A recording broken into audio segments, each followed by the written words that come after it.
So, I take it the video is going to start playing. Yes, we are going to play the video.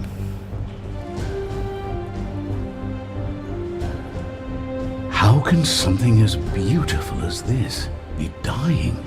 A plague is ruining the land, but the tree of life still stands. Question is, for how long? End is coming to the new world. The tribes stand divided, in need of someone strong enough to unite them or bring them all down. This is a story with an unusual beginning. So, let's expect an unusual end. That, as an opening, is so cool. It's strong, isn't it? It is strong. Again, this is pre-alpha. This is really early gameplay. The fact that they basically gave us the build is incredible. Yes. But for that reason, it is not. Choose your gender. It's not anywhere near finished. No, exactly. It's not representative, but we're going to get a good look at what Biomutant's all about. So let's start with what we're doing on screen right now. I love this bit. So it's character customization, yes. Which, you know, every good game has. This one's particularly clever. So this is us sort of designing how we look. Yeah, and it doesn't work exactly as you'd expect. I mean, there's that, you've got that kind of like circular graph that you can see on the left, but it's also like sectioned off, and not everything moves exactly as you want. It's quite easy to, it's kind of quite random. And I think rather than necessarily building exactly what you want, you more sort of like fiddle about until you find something you like, which for me personally, I prefer, because I find character creation incredibly stressful. Choose your first It's the best part. Like, it's I'm the stressed best out. part. I'm stressed out by it because I want to make this amazing character, and I'm not like a game developer. You know, I'm not an artist. I don't think I know what I'm doing. you are an artist. Oh, bless you. Bless you. I'll give you that $5 later. I mean, you've clearly created something beautiful. So yeah, we were able to choose our fur length, like a pattern for the fur. Yeah, I mean, PlayStation Blue. We decided to go PlayStation Blue. It just seemed to make sense. Not with orange spots. You get to change the color of the spots momentarily. But yeah, you can see that you've got the fur length, you've got to change the color. And well, with the whole body shape and everything.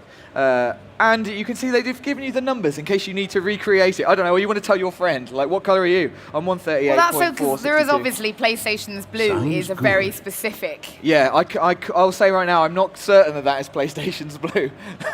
So I don't want to get in any trouble. So we made a couple of characters. We had 2 run-throughs. You can see, you're going to see a bit of both of them. So what is the backstory to Biomutant? Okay, so we're in a post-apocalyptic world, right. And it's not like a bomb went off. It's like oil has seeped through, and everything is dying. So that explains the floor right here, because it's quite dark. Like we're in like a forest or something, Yeah. but you can see it's quite oily. Yes.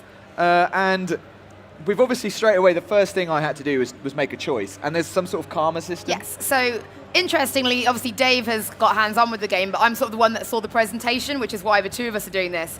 So it has a karma system, and it's a very easy to understand karma system.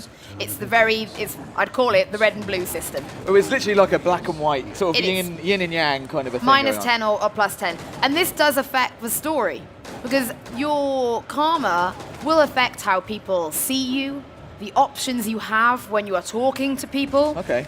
And of course, because the ending is very open. So for example, there are 6 tribes, and Okay. you can choose to unite them or destroy them. You can choose to become some scary big boss. And again, all your karma has an effect on all of this. So what is this game? Like if we break it right down, it's kind of an open world adventure with kind of like, it's quite in-depth combat. Rob said Devil May Cry combat. Devil May Cry combat, that's what I was looking for. It's like, is about combinations, is about, you know, it's not just like your attack is square. As I think you will have seen in that sort of tutorial section, there are loads of different button combinations. All the moves have names, so I think you can chain them together, you know, you can knock people up into the air so that you can do more damage to them.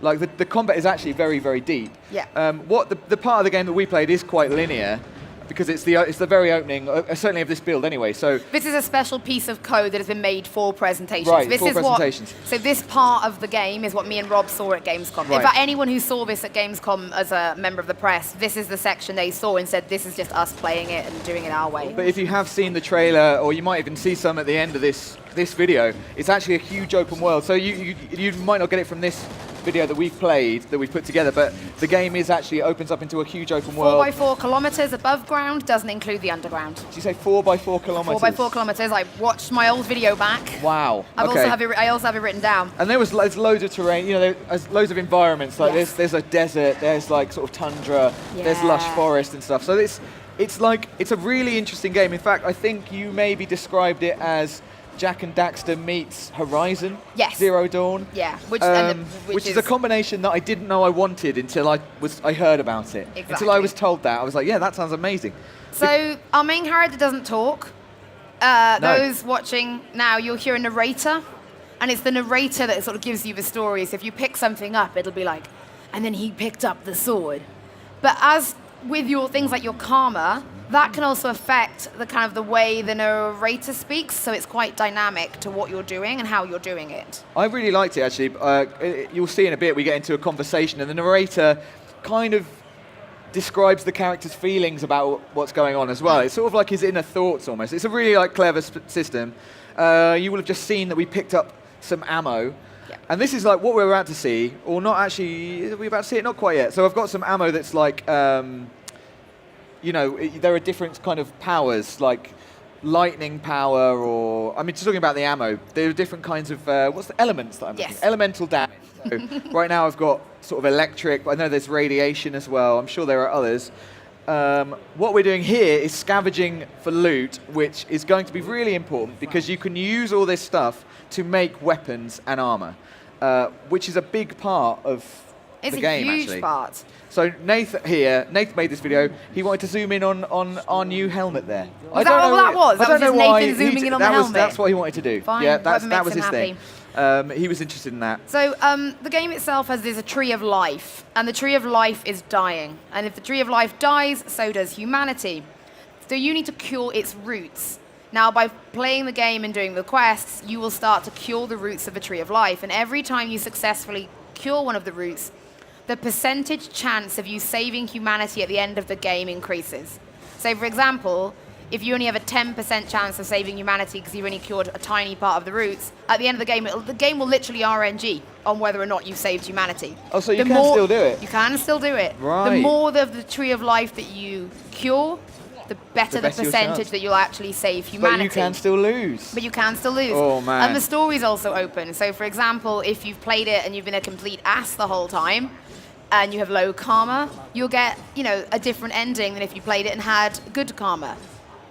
That's pretty interesting. That's a really interesting idea, actually, because you're used to making all the right decisions and getting the good ending. The idea that you can do your best to heal the tree of life and still lose is kind of interesting. Or do your work, not really care about it, but still actually it comes good. It's kind of an interesting idea that I'm really interested in.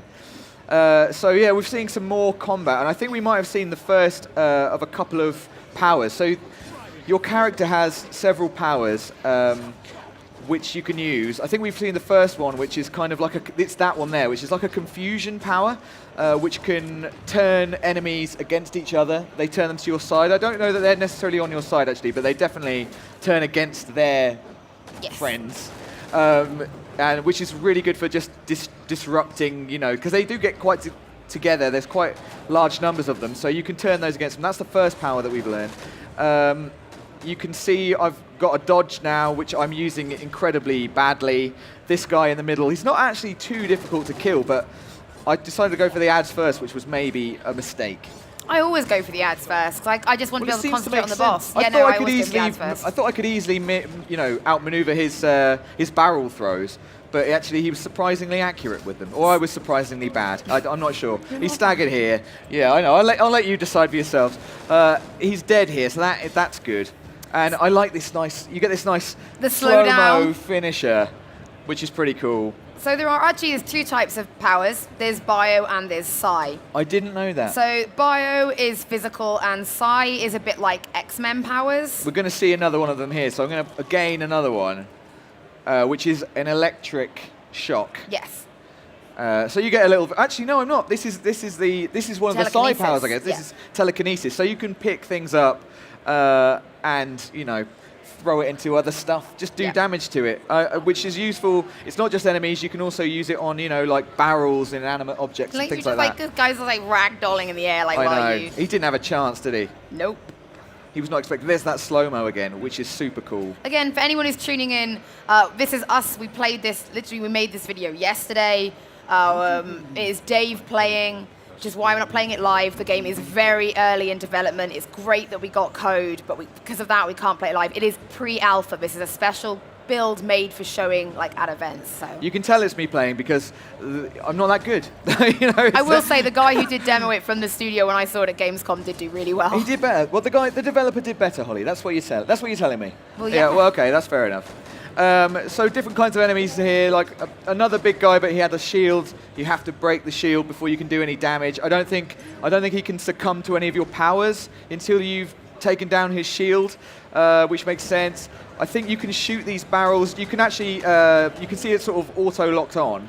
I should explain that there's a ranged attack and a melee attack, so you've got a sword and guns, and you can lock on with the right stick, so you can choose which enemy you're attacking at, you know, which time. I am not good at it, and as I said, as Rob described it as Devil May Cry. This is where you can see the Devil May Cry style combat. You know, it's getting them into the air, getting to the combos, mid-combos, switching out to guns, bringing in the two-handed. Exactly, it's mixing it, as you say, between the ranged and the melee, and when you get really good with this game, I think you're going to see some amazing combos. You're going to see some really acrobatic kills, and people just doing crazy things.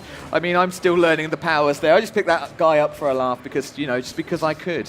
Well, one of the other powers you just saw there when you saw the moths on the screen, that's one of your other side powers. You spew moths. Yeah, that's the confusion sort of power that kind of like takes them over, or I'm not sure how you describe it. Now we're going to see something which is really, really interesting, which I was sort of talking about earlier. This is the workshop, where you take all those parts that you've collected so far in the game and you put them together to form a weapon of some kind. So I'm doing it randomly here. At the moment, that's all you can do, I think, is just randomize your weapon. You just press triangle. It puts all the parts you've got together in different ways. And you can see all the different stats that you've created. Great. I mean, you can guess I'm going to choose this weapon. I'm pretty sure I choose something like that because it just looks so incredibly cool. But yeah, so you're rolling different stats all the time. This is what I'm talking about. I mean, I think that's a bit of a stop sign, maybe a bit of like a chainsaw or something. Wrench. Yes, I want that. So that's my two-handed sword that I've made. And that's just from all bits that I've found throughout the world, which is pretty interesting. Yeah. You can do the same with ranged weapons. And again, so it's just using all the bits you found, just hitting triangle, putting them together in different ways or different parts. And you can see the stats on the right. Depending on what you're looking for, you know, whether you want to go for high damage, high fire rate, Oh, look how cool that looks. And there it is. So now that weapon is on my back. We are going to learn the third power now. Yep. This has to be one of the bio powers, I guess. I don't know how to describe this. What's it called? It's called Fungi Mush Mutation, or Fungi Mush, maybe. Yeah, this is on my Gamescom list. Okay. Do you want to talk about it? Yeah, so with the fungi, you can use it in sort of two different ways. So you can put it down like this and use it to help you traverse the world, find secret, gain access to new places. But then you can also use it in battle as well. Yeah. So you can actually use it against enemies. It's so mad in battle. I've got to be honest, I really enjoyed that this power can be used for problem solving. So I noticed that there was a chest over there. I used them to jump over the gap and get to the chest of loot. I think that's my favourite way to use this power. In combat, it's just absolutely mad because the mushrooms just grow up underneath people and just throw them into the air, and if you've got a couple down, they just bounce between them. They're completely helpless, which is pretty fun. This is the last power that I was talking about, the key spark power, which is just basically lightning. Yeah, and it looks just, I love that it's sort of, I love the zap, and you can sort of have the X-ray when you're zapping them. It's cool, really isn't cool. it? I don't know how to describe this art style. There's a number of things. I love that they have like this sort of, you know, comic book style, pow, zap stuff that comes up. So this is actually, this is the first sort of like friendly character we've seen. I think it's the only one we're going to meet in this video. The guy in the wheelchair there. Now, what is his name? He's got a great name. It's something like Out of Date. I think he's called Out of Date. And I'm trying to save him. So this must be one of the tribes you're talking about. Yes. You can see I've got to just defeat these tribe members to save him. He's having a bit of a hard time. He's having a bit of a battle of his own. I'm starting to get to grips with the the combat here. I'm going to be honest, it started a little bit button mashy, but there's the mushroom power. It knocks him into the air for a combo. Stunning, lovely. So I can't wait to see this game as it progresses, because if this is how the combat is looking pre-alpha, it is going to be delicious. And as I said, you know, I've started off quite button mashy. When you understand the powers and how you can chain them all together, and you understand the enemies, and maybe you know that you need to mind control that one and stick that one up in the air and take him out of the action, people are just going to do amazing things. So that was basically, now I've made my new friend. I think we're learning basically here about healing the Tree of Life. Yes, this is where he teaches you how to heal the Tree of Life. I've got a different mask there. It's the weirdest mask. I don't know why I've made that choice. And so you can see there's conversation tree. This is the RPG element. There is conversation with the NPCs, you know, and then there's the karma system as well. As you said, it's not just be good and you win, be bad and you lose. No, it's not like that. There's the little things called nanos. They're what you're trying to find. They're the things that can eat away at the rot that is killing the Tree of Life. Yes. So you need to find the nanos. And there's different ways of doing it. There are 5 routes to heal, and then each one of those breaks down even further. Right. So there could potentially be 10 parts to 1/5. Got you. One of the 5. So we've made it out of the underground. This is our first sort of look at the open world. It's got an amazing skyline. You can see the planet with the rings. It's just amazing. Now, we were told that if you can see it out here, you can walk to it. Right. So it's in that 4x4 kilometre square. And then, like you said, there's underground as well. This is amazing. I mean, mark your territory, it said. I don't know what I was expecting, but I guess he is an animal. So he marks his territory in the only way he knows how, with some sort of bioluminescent liquid, shall we say. You're so polite, Dave. I know. And I'm pretty sure this was basically the end of the area that I was able to see. Yes. Get a very tantalizing look, sadly, at the open world. A very tantalizing look at this terrifying beast. Cerberus. Which I didn't fight. And I think we're going to see maybe a little bit of the outro, which is bits of the trailer, possibly. And you can get an idea for the variation of the world. It looks absolutely incredible, and I can't wait to get out there and explore it. I mean, there's so many unanswered questions here. Like there's these vehicles. I think we might see like a hand vehicle, like a clockwork hand. I think there's going to be some like problem solving with. You see like a sundial in a minute. It's absolutely. I mean, what is that? Is the sundial, which I'm hoping is some sort of problem solving. Dinka-totter. I know. But There's yeah, an airship. Look at that. I mean, we're really lucky. Like I said, we haven't been able to play it live because it is still so early in development, but everything you've just seen prior to this, as we're playing the trailer now, was Dave playing back at the Access office. Yeah, so exactly. we were so happy that we were able to show that. Again, it's pre-alpha. The game is so early in development. It's really ambitious. Yes. It's really ambitious, and I want to follow it quite closely. There are mechs in the game. I mean, of course there are. There's also What's that giant worm in the background? There are so many questions. Hopefully, if you hadn't heard of Biomutant earlier, this has given you a bit of a flavour for what it's all about. I mean, it's, as we said, it's kind of like Jak and Daxter meets Horizon Zero Dawn meets DMC. Devil May Cry Combat. Which is something I'm sure no one has ever thought of doing before, putting those things together. But it looks really, really exciting and amazing. I just want to get out into the open world and find out. Pretty much.